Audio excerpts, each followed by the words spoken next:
Coming up on this week's episode of Standing While Black. He can't tell you this isn't worthy. You're going to put it on the internet and someone's going to read it and they're going to love it. Like, when people tell me that I've made their day better, or that what I've written has like helped them cope through what they're going through, that means a lot. This is Standing While Black, a weekly podcast discussing Black experiences in fandom. I'm your host, Ashley Briggs, and thank you for checking out the show. American poet and writer Sylvia Plath once wrote, "The worst enemy to creativity is self-doubt." When scholars, publicists, and critics debate the legitimacy of fanfiction as a form of literature, I can't help but wonder how many great stories are being abandoned or locked away into writers' hearts simply because of doubt. Who decides which stories have inherent value and which don't? The writer? The reader? Or some rich dudes in suits? This week, I had so much fun talking about fan fiction with my guest, Denise Briggs, a talented and seasoned fanfic writer. I hope you enjoy our conversation about fan fiction as a form of literature, love, and self-care. Let's get into it.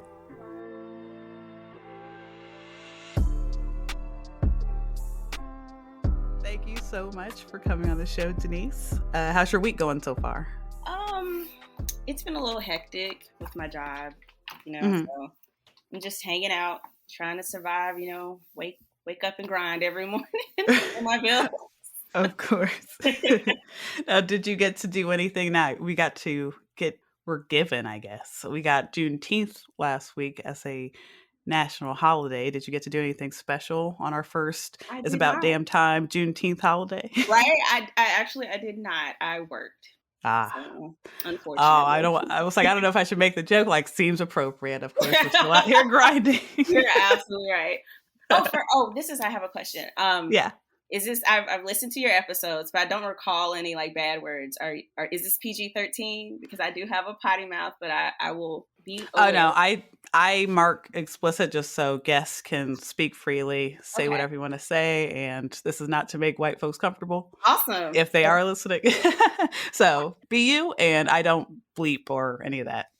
But people have generally, I don't know, most of the people I've talked to are podcasters who naturally, even though they come on ready to say whatever, then they naturally go into PG mode just automatically. So whatever comes out is fine, and I tend to keep things as they're said unless I'm taking out uhs and hums and I don't do too much editing aside from stuff like this, which will probably stay in, I like to keep it all in, Yeah.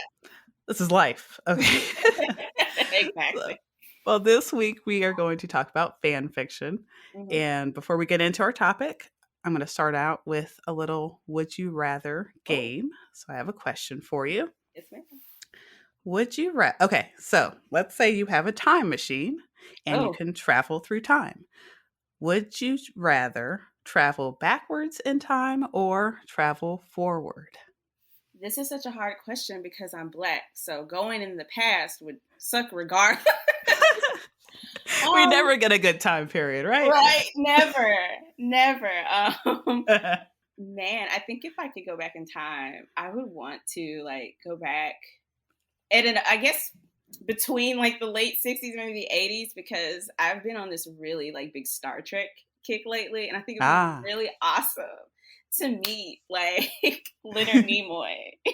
May his soul rest in peace. So, I would go back in between that era, and the music was awesome. I like boomer music.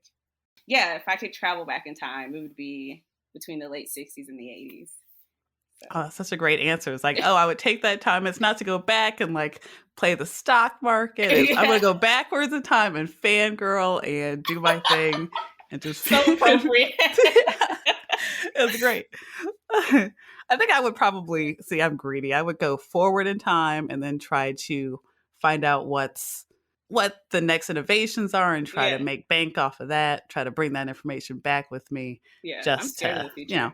I'm terrified. With the way shit's going, I'm scared. And I live in the South. The white people are losing their mind. They're they really are. Oh, Ugh, that's neither here nor there. Oh, well, it's here. It's everywhere. I don't want to go in the future. I don't want to wake up and it's The Handmaid's Tale. I'm good. I wouldn't survive. I'd be the first one dead. It's like, oh, they couldn't even get the little uniform on me. It's over.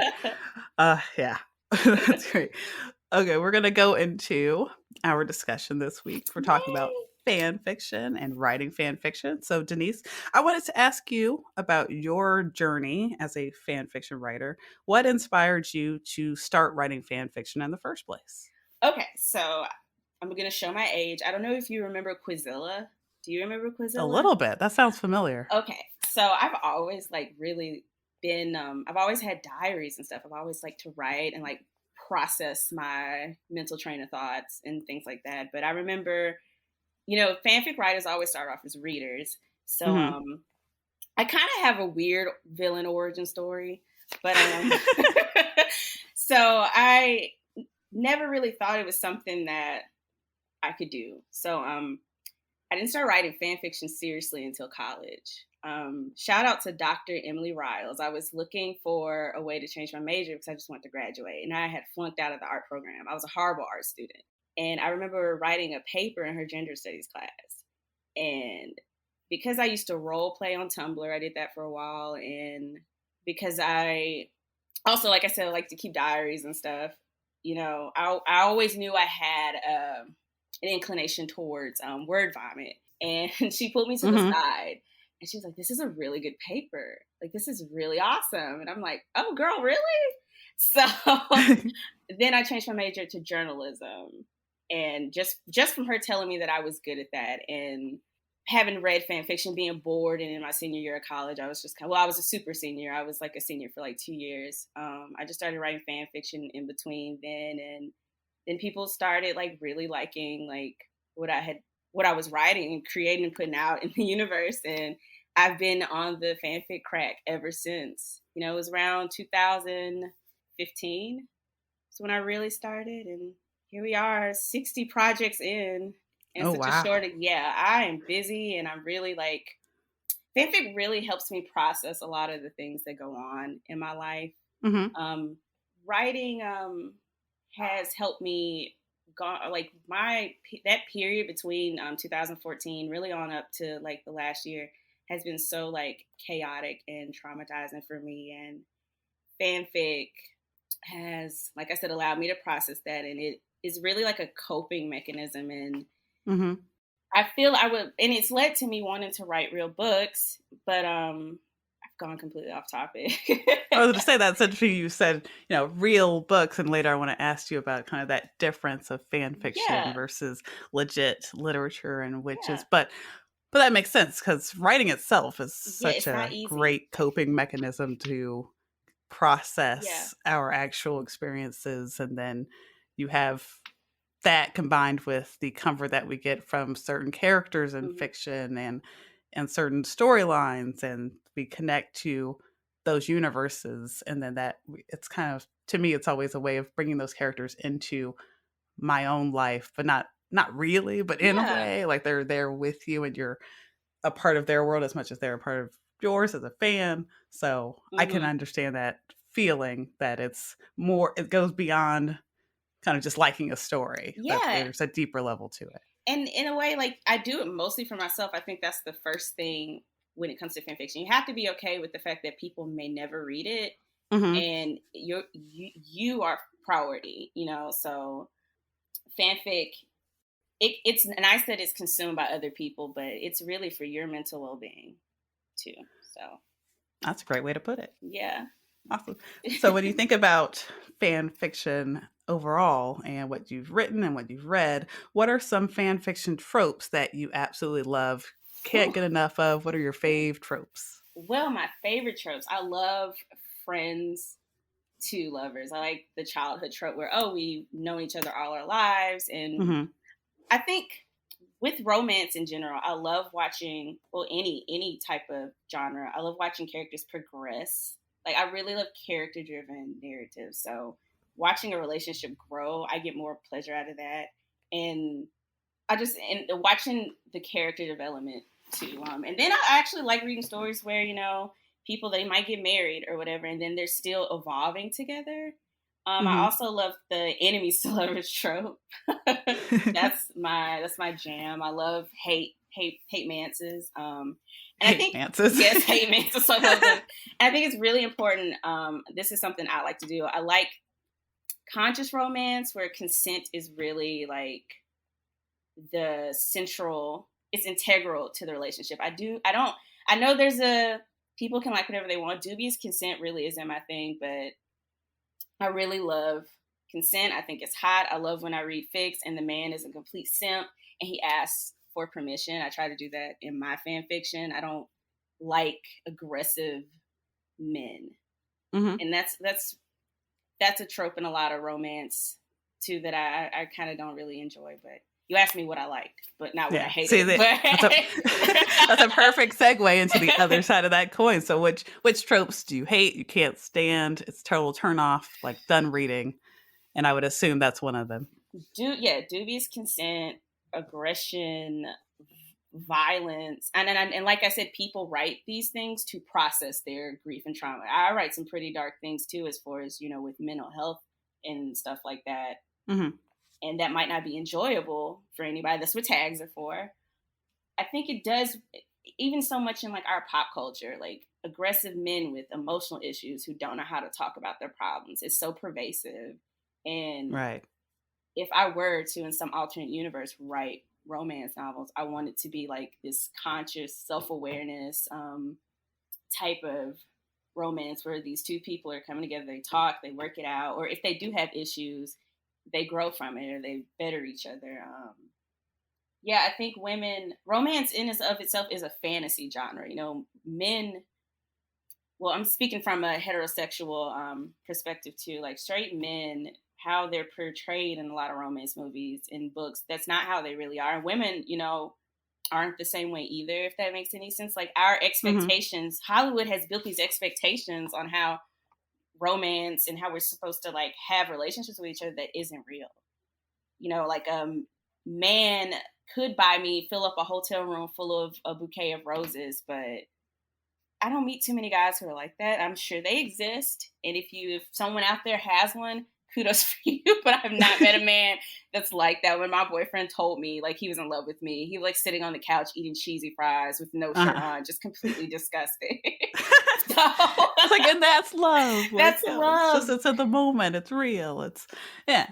And I pictured that hotel room. And it's just like, and now you have rose petals everywhere. Who's going to clean that up? And now I've got to worry about the housekeeping team that's going to come in and deal with this after. And and also, and with another thing with the tropes, I really hate rich people tropes. Like I hate when there's like lots of wealth, because that's not my life. And I do feel like we as a culture, we glorify obscene wealth. And I make a point in my fan fiction to write about people in poverty or not even poverty, but they have ordinary lives.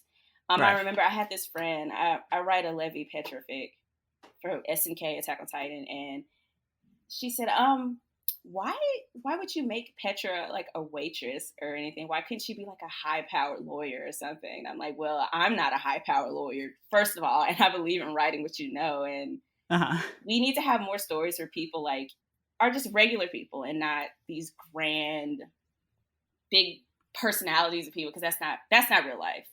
Yeah. For me, that's just my tea. That's my onion. So that makes sense. Because I think for me, when I think of fan fiction, or it's just kind of fandom in general for me, can include some escapism, but that doesn't always have to mean like, okay, now suddenly I'm rich and I'm a different person. I live somewhere else. Like sometimes it's an escapism of emotion. Like you were talking about romance. I saw a tweet earlier today, actually, that was saying, romance is super popular, but it's popular amongst straight women a lot of times because they don't actually experience those gestures and words and emotions that are a part of romance novels. And that is the fantasy in itself of just having a guy be nice to you. And like, it sucks. The bare minimum. It sucks that we've got to go to a book just to get the bare minimum.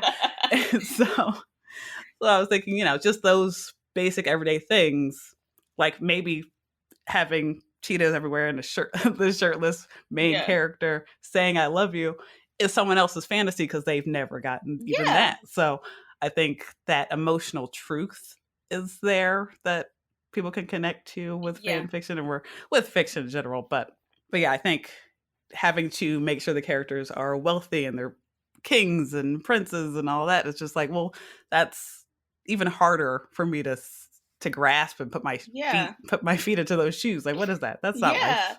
Not that there's anything wrong with that. I just can't. I don't find fulfillment or can connect to those kind of stories because that, like I said, fan fiction, like it's emotional for me, and I want to engage with it in a way that like makes me feel good. And I feel good reading about some girl who like works a shitty job and her boyfriend works a shitty job, and they come together and they're both eating ramen noodles together, just being like poor. Like, I like that. Together, yeah. Together. So, yeah. I got into it a little bit earlier, but fan fiction, you can type fan fiction as literature and just so many different articles come up. It's like a constant debate. So I want to ask you, is fan fiction legitimate literature? Yes. And let me tell you why, Ashley. So I think... I'm like, put on my listening face. No one can see my face. I'm ready. I think first, like, let me first clarify how I define literature, because I think it's purely subjective. And when people think of literature, I think they think more so about the aesthetics and how they engage with the aesthetics of like the literary canon, literary canon, especially those who don't engage with fandom. Like, literature is creative writing where the author prioritizes word arrangement and themes. Fanfic is also a form of creative writing. The difference is there is no monetary incentive. You're not going to win awards writing fanfic. It's really all about, it's labor of love. Like standard original fiction is too. Neither of them are easy to write. You need passion to do both of them. But when I say aesthetics, I mean like I said, the literary canon. Just because something is a classic too doesn't mean it's good. And I'm sure you can think of a classic novel that everybody loves that you're like, oh, that's kind of garbage. And you also have to consider who has. My brain's like screaming at me. Wuthering Heights. I hated reading that. I hate Wuthering Heights too. I can't get into it. It's all about who has been telling us what is and isn't culturally significant for hundreds of years. I don't need to say who has been telling us how to appropriately engage with literature. But we are wink, wink, nod, nod. Yeah. Yeah. But we are very much conditioned to engage with art through a specific lens. And I want to preface this by saying that I'm speaking completely from like a Western American perspective. So fan fiction functions in the same way. There are tons of bad fan fictions out there, and its badness is why it has such a stigma. But at the same time, like, it's also like shat all over because there's this perception that people think it's just stuff young teenage girls like use to entertain themselves, which I have learned like isn't true at all. Like, a lot of adults write fan fiction. All my online friends that I've met through role playing and fan fiction, they're all my age or older. And it depends on your fandom too. I would imagine the My Hero Academia fandom has a lot more teenagers, but those people grow into adults and they stay in those fandoms. Not always, but they grow. Those 17-year-old fanfic writers turn into 30-year-old fanfic writers, or even they write their own published work. And the reason why I think fan fiction is literature, because there are tons of fan fiction written like literary fiction, tons. And Cassandra Clare would not exist if it wasn't for Jenny and Draco in his leather pants, first of all. And she's like living her best life, probably has millions of dollars with her books and stuff. And I have a friend who has this degree in philosophy, and she studied like literary theory and stuff. And she uses her knowledge in her fan fictions. Like, she uses the terminology and the concepts in her fanfic. And I always learn something. Like, she'll drop some philosopher or some concept I didn't know existed. And in that way, like, her readers learn from that too. And I don't see how that's not legitimate, if that makes any sense. Like, how is that not a form of literature? It provokes a feeling inside of you. You learn from it. People use deep themes and use like language to arrange the words in a way that's like romantic. um, but there's, when people say fan fiction is bad, there are also like a lot of bad books. Like I've read more shitty books than I have like good books. And fan fiction caters to you in such a specific way that going to the bookstore can't. With the tag system, I'm in this Discord for Levi and Petra, and these people, they have playlists, recommendations upon recommendations, art. They do challenges. They encourage each other to write, and you don't have to. It's better than going into a bookstore and just like hoping, like, you pick up a good book. And then we all know, like, the books that you actually find in the bookstore, like the amount of gatekeeping to decide who even gets on the shelf, and like it's so limited and closed. And it's like, okay, if I get lucky enough to find a book here, it's like, well, it costs way more than I'm trying to pay for. Exactly. A paperback. I've gone to audiobooks just to try to cut on costs and doing a lot more Audible, and also just multitasking. But there's so many rules that say who gets published and who doesn't, how long you get to be on the shelf, and it's the market telling us what we're supposed to read and what we're supposed to enjoy, versus with fan fiction, like it's tailored. It's ultimate customer service to me. Like, it is fan service. It is, what do you want? What do you need? What are we doing with? I got you right now. Exactly. Like, what is your kink? Exactly. And then you have writers who have the passion because they want to be doing it, versus people who are just trying to make a living, or they're on deadline and their agent is saying, get this book out, we need it for this and that. You have the heart behind fan fiction that isn't always there for fiction. It could be the best, like most, of course I can't use words now because I'm talking about literature. Like, you could spend years writing these epic novels, and then looks like, okay, but also, did you want to? Did you enjoy it? What was the process? So I always see so much love in fan fiction. Yeah, it's accessibility too.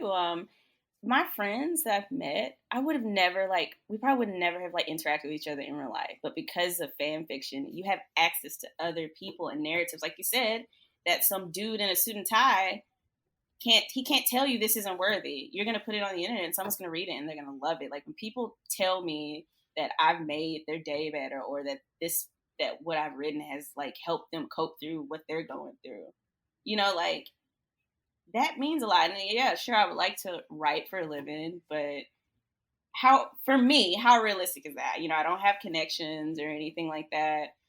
Fanfic allows me to engage with people who also like the same characters that I do, who I otherwise wouldn't be able to engage with in my everyday life. And I also want to like shout out like Kathy Aker, rest her soul. She took Don Quixote and rewrote it completely, like reformed this whole new narrative, and it's literature, but it's fan fiction too. Mm-hmm. She took something. Anytime you take something that already exists, which is literally almost everything. Now, everything has some influence to something else. I think the concept of originality is kind of dumb, because most things are fanfic. If you have taken mythology and crafted a whole story around Greek gods and Norse gods or whatever, that's fanfiction too. There's a section for it on fanfic websites for people who like to read about mythology. Pride and Prejudice with Zombies is fanfiction. Death Comes to Pemberley is fanfiction. American Gods, you can even say the Disney Marvel Cinematic Universe is fanfiction. And man, my brain just kind of went out the window. I hope I'm making sense. Yeah. I hope I'm kind of coherent. Totally, to me, yeah. It's fan fiction. It's just, I feel like it's fan fiction is literature, and it's all worthy and valuable, and the only difference is that price tag. It's capitalism saying, this I'm going to feed into, I'm going to support and make sure that that money is exchanged and that this is proven to be valuable, versus, okay, you can write fan fiction and actually have impact on real people's lives and their choices and their healing and their thoughts, but you might not make the same amount of money as Stephen King's and everyone else. And also, not to get too into it here at the end, but you actually have fan fiction, which has a lot of women behind it as writers and readers. You have queer folks Exactly. who are a part of this community, and that's also just, if we're not seen as our work is valuable, our interests are valuable, and that writers should be compensated. Well, if you're not a straight white dude, then they're not going to be interested. And by they, just kind of traditional publishing and, those gatekeepers I mentioned earlier. Yeah. So if they can't see, they can't see the value in the people behind the stories, therefore they don't see the value in those stories. Exactly. So we have to keep going. Yeah, fanfic is a whole counterculture by itself. Like the fact that there's discords and websites and all these like archives dedicated to whatever kink you have, or that's amazing. And I know Anne Rice, she hates fan fiction, but she's not reinventing the wheel by writing about horny vampires. Right. Robin It's Hobb. like, oh, you're one to talk, Anne. Yeah, well, yeah. And I get it. I guess it would feel weird if someone took something you spent your blood and sweat into, and like, I guess she feels like people are trying to correct something that she thinks is perfect. But art doesn't stop at its presentation. Art continues to, you put something out there, people are gonna they might write think pieces, essays. Your art might inspire music or other like you said, like fan fiction and stuff. So we're all informing each other's creative endeavors. Originality, I don't want to say is dead, but we have to just it's fine to take things that exist and just add nuance. I also kind of compare that reluctance. I compare it to student loan debt. Now, I got in my brain. It's like I know where I'm going here. That you have people who don't want student loan forgiveness because they're like, well, I paid my debts off, so you guys need to do it too. Like, stop being whiny babies and just do it. Says boomers, and it's just like, just because you had a shitty time and had to deal with debt or gatekeepers in this case, and you pushed your way through it, Anne Rice and everyone else. It's like, okay, you consider yourself legit because you did it, but what about making changes so that it's not an uphill battle for women, exactly. So that it's easier so that we have more accessibility. Like, let's actually make those changes, and people should. I mean, there's so much work and fan art and so many hours that go into writing fan fiction, and that should be compensated. Yeah. And I'm just like, if you're listening to this, please go out and tip a writer, go out and find somebody's Cash App, like pay artists for their work, because it doesn't happen enough. But also, they want to hold on to, I made it through, so you can too, versus actually questioning the system. Yeah, it's and I want to wrap up my point with this, but I think fanfic, fan artists, they get opportunities. So fanfic writers, they should have opportunities too. Like, it really hurts my feelings that Disney has all this money to take a chance on people who are essentially nobodies and don't have connections. Like, there are so many fans who could have written that Raylo ship so much better. And it makes me so sad. Like, there is value in fic writers. Like, and again, I get why people wouldn't want to sift through all those different, like, because the fic, it is oversaturated, but there's so many good writers out there, and it'd be awesome if Hollywood, instead of like hiring their friends, their bored rich friends and their friends to write these shows that they really don't care about, and like find people who actually do. Like, that would be great. That would be awesome. Agreed. Okay. I'm going to give you one last kind of wrap up big question here. Yeah. Before we go into our shout outs. What life lessons have you learned through fan fiction and its community of writers and readers? I learned self-acceptance. Oh, yeah. Good. Simple, clear answer. I like that. Self-acceptance. I've gotten confidence too. 2 years ago, I wouldn't be doing this right now, because I in a way, I do still feel like I'll turn 29 in August. I do feel some kind of way like I'm still writing fan fiction, even though I like have drafts of original fiction, but I'm still like hooked onto doing this. But I have to do what makes me happy. And if hitting that fanfic crack is what's making me happy right now, I need to, ride it out until I get tired of it.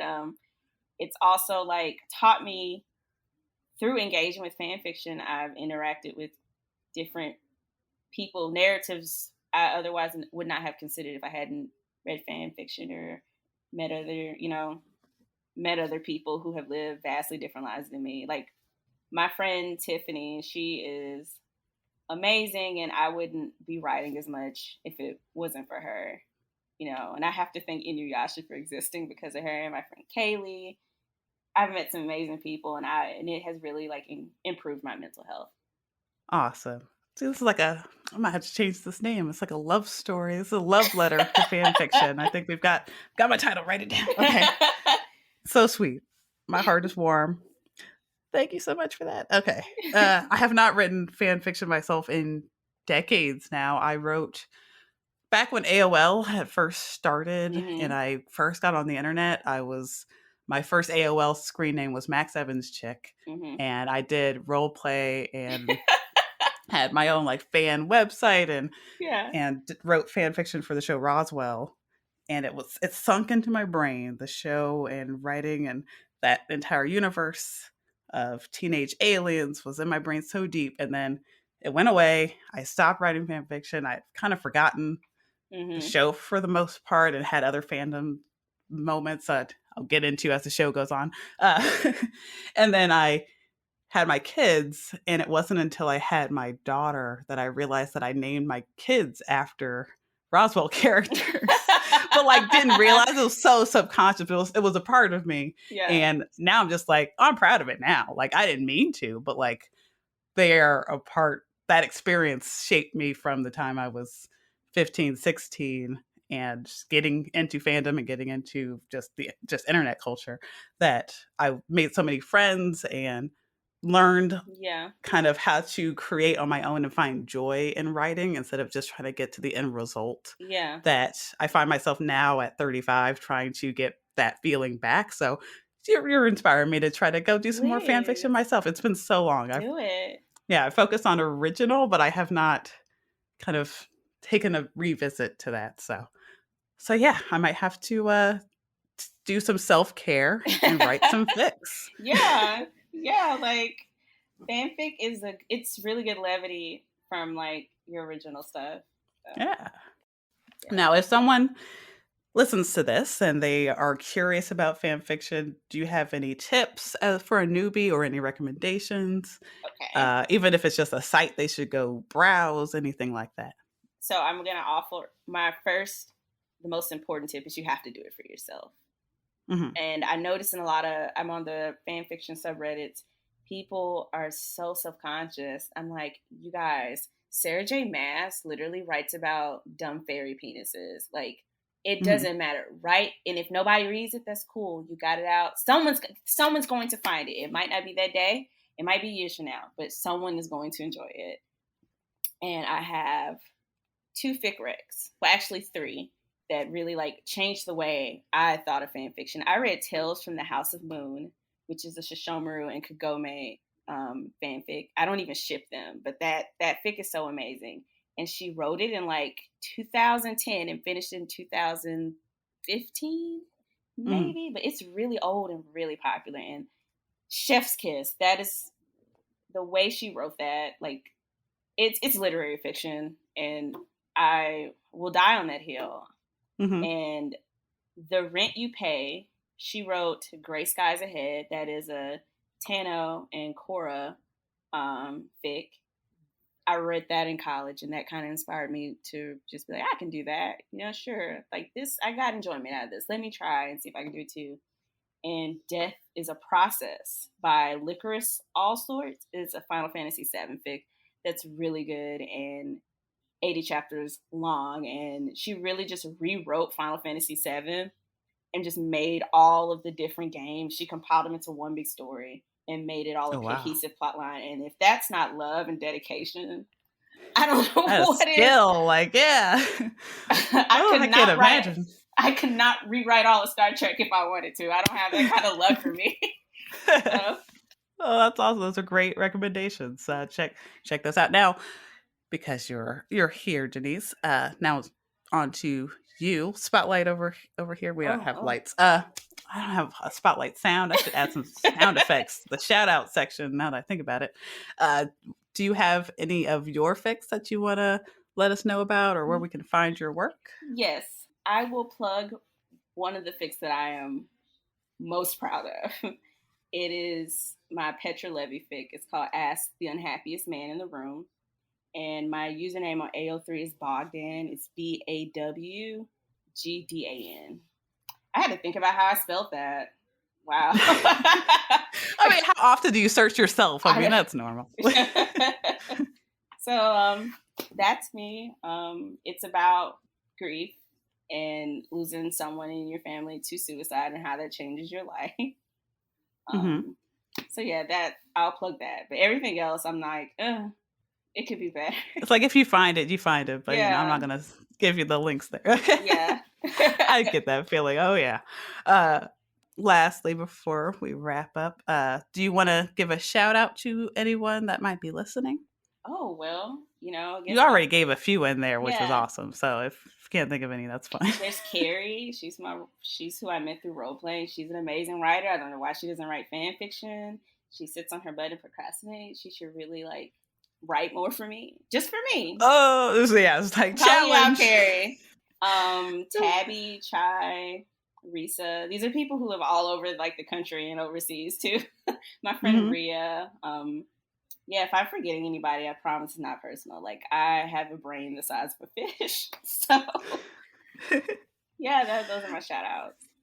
Awesome. I had so much fun talking with you about fan fiction, and I feel inspired to go read some, write some. I'm actually trying to get up the nerve to work on, I'm kind of pitching myself a story that's about 3 fangirls who go on it's basically a kind of Pineapple Express meets Airheads, but girls. Sounds like my jam, actually. Yeah, so I'm really excited to just see where this next idea goes. It's not fan fiction, but I do want to kind of take the things that I'm learning from other adult fans who are in fandom and active in fandom, and the experiences that we have that, our stories don't really get told that much, or people assume, I don't know, I'm learning that they assume that women are either need to be, stereotypical and be in the kitchen and stay at home with kids and have only kid interests, or you are that independent woman who's going to go out and work and that's it, and you're only working. But we're not really allowed to have hobbies and interests and put our time into things that are just for us and just for our friends and our communities. So trying to find a way to share some of those stories and my own experiences. Yeah. I feel fortunate because I have a lot of support from my husband who more than puts up with my fangirl-ness. So shout out to Sam for letting me be myself and be weird and like whatever I like. So I hope that happens for other people listening, and take time for self-care. Yes. Love the things you love. Right. Fanfiction is self-care. Yeah. So I'm going to go get back into it because I truly feel inspired by you, Denise. And oh, wow. Thank you. Yeah. It's okay, I'm just going to talk about a little bit of fanfiction. You just totally I'm not going to say mess me up here. I was on one track of just sticking with my original fiction idea, but also, even if I just go and pick up, go and read some fanfic just to get back into it, I have not allowed myself to, as if I had outgrown it. But you're absolutely right. There's no reason that I shouldn't be participating in reading fan fiction writers, because I do support fan fiction. I'm just out of the loop, I guess, or I assumed I was, but it's never too late, I guess. Never. This lady left a comment on one of my Star Trek fics, and the lady's 50 years old, and she's still writing fanfic. Right. Why not? Fuck it up. That's life. And I'm like, hey. It's like fan fiction. YOLO.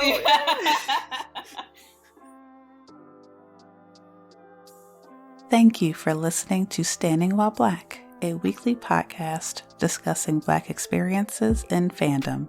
Follow this podcast on all of your favorite streaming apps and visit standingwhileblack.com for show notes and to apply to be a guest on the show.